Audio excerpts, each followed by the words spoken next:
نور آباد کی سلطنت اپنی شان و شوکت کی وجہ سے دور دور تک مشہور تھی۔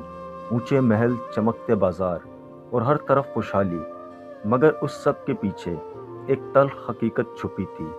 اس سلطنت کا بادشاہ شاہ زمان ایک سخت دل اور غرور میں ڈوبا ہوا انسان تھا۔ وہ اپنے آپ کو خدا سے کم نہیں سمجھتا تھا۔ اس کے دربار میں ہر وقت چاپلوسوں کا ہجوم رہتا تھا۔ کوئی اس کی تعریف میں زمین اور آسمان کے کلابے ملاتا تو کوئی اس کے ظلم کو بھی انصاف کہہ دیتا۔ اسی شہر کے ایک کونے میں ایک بوسیدہ جھونپڑی تھی جہاں سلیم نام کا غلام رہتا تھا۔ سلیم بچپن سے ہی غلامی میں تھا۔ اس کے ماں باپ کا انتقال ہو چکا تھا اور اسے ایک ظالم تاجر نے خرید لیا تھا۔ ہر دن سلیم کو سخت محنت کرنی پڑتی، بھاری بوریاں اٹھانا، بازار میں چیخ چیخ کر سامان بیچنا اور ذرا سی غلطی پر مار کھانا، لیکن اس سب کے باوجود سلیم کے چہرے پر سکون تھا۔ لوگ حیران ہوتے، یہ غلام اتنا مطمئن کیسے رہتا ہے؟ سلیم ہمیشہ کہتا، جو اللہ دیتا ہے وہی کافی ہے۔ ایک رات سلیم نے ایک عجیب خواب دیکھا۔ اس نے دیکھا کہ وہ ایک بہت بڑے محل میں بیٹھا ہے۔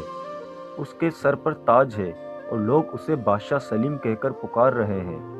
اچانک ایک بوڑھا شخص آیا اور بولا، یاد رکھو، اصل بادشاہی وہی ہے جو اپنے نفس کا غلام نہ ہو۔ سلیم چونک کر اٹھا۔ اس کا دل تیزی سے دھڑک رہا تھا۔ اگلے دن بادشاہ نے پورے شہر میں اعلان کروایا، جو شخص مجھے ایسی بات بتائے جو میرے دل کو بدل دے، اسے بڑا انعام دیا جائے گا۔ لوگوں میں ہلچل مچ گئی۔ ہر کوئی سوچنے لگا، کیسے بادشاہ کو خوش کیا جائے۔ دربار سجایا گیا۔ بڑے بڑے امیر، عالم اور شاعر آئے۔ ایک شاعر بولا، آپ کی حکومت سورج کی طرح ہمیشہ چمکتی رہے گی۔ ایک عالم بولا، آپ اللہ کے بعد سب سے طاقتور ہیں۔ بادشاہ سنتا رہا، مگر اس کے چہرے پر اطمینان نہیں آیا۔ آخر کار ایک سادہ لباس میں ملبوس غلام دربار میں داخل ہوا۔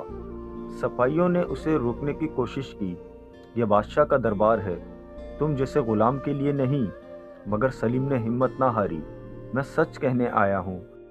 یہ بات بادشاہ تک پہنچی تو اس نے حکم دیا، اسے آنے دو۔ سلیم نے آہستہ سے کہا، بادشاہ سلامت، اگر اجازت ہو تو میں ایک سوال پوچھوں؟ بادشاہ نے حیران ہو کر کہا، پوچھو۔ سلیم نے کہا، کیا آپ ہمیشہ زندہ رہیں گے؟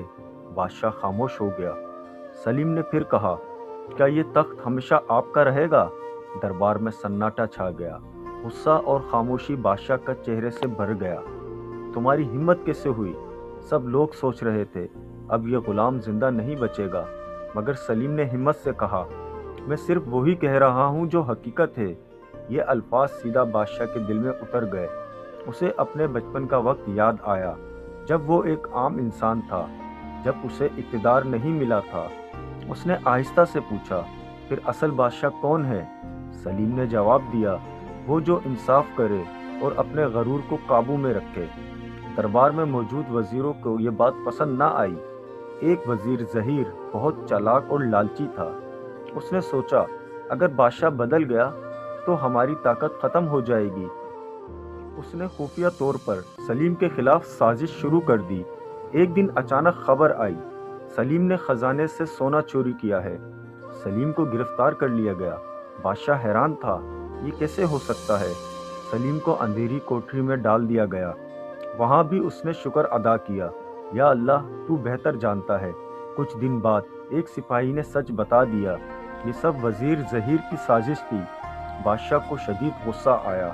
بادشاہ نے ظہیر کو دربار میں بلایا۔ تم نے ایک بے گناہ پر الزام لگایا۔ ظہیر کانپنے لگا۔ بادشاہ نے حکم دیا، اسے سزا دی جائے۔ بادشاہ نے سلیم کو آزاد کر دیا اور کہا، تم میرے مشیر بنو۔ سلیم نے کہا، میں صرف سچ کا ساتھ دوں گا۔ اب شاہ زمان بدل چکا تھا۔ اس نے ظلم ختم کیا، غریبوں کی مدد شروع کی، انصاف قائم کیا۔ لوگ حیران تھے، یہ وہی بادشاہ ہے؟ لوگ اسے غلام بادشاہ کہنے لگے، کیونکہ وہ اب غرور کا غلام نہیں بلکہ سچائی اور اللہ کا تابع تھا۔ سالوں بعد جب بادشاہ کا انتقال ہوا، لوگ روتے تھے، کیونکہ انہوں نے ایک ظالم نہیں بلکہ ایک انصاف کرنے والا بادشاہ کھویا تھا۔ اور سلیم ہمیشہ لوگوں کو یاد دلاتا رہتا، اصل بادشاہی دل جیتنے میں ہے، تخت پر بیٹھنے میں نہیں۔ کہانی کا پیغام، غرور انسان کو تباہ کرتا ہے، سچ انسان کو بدلتا ہے، اصل طاقت انصاف اور عاجزی میں ہے۔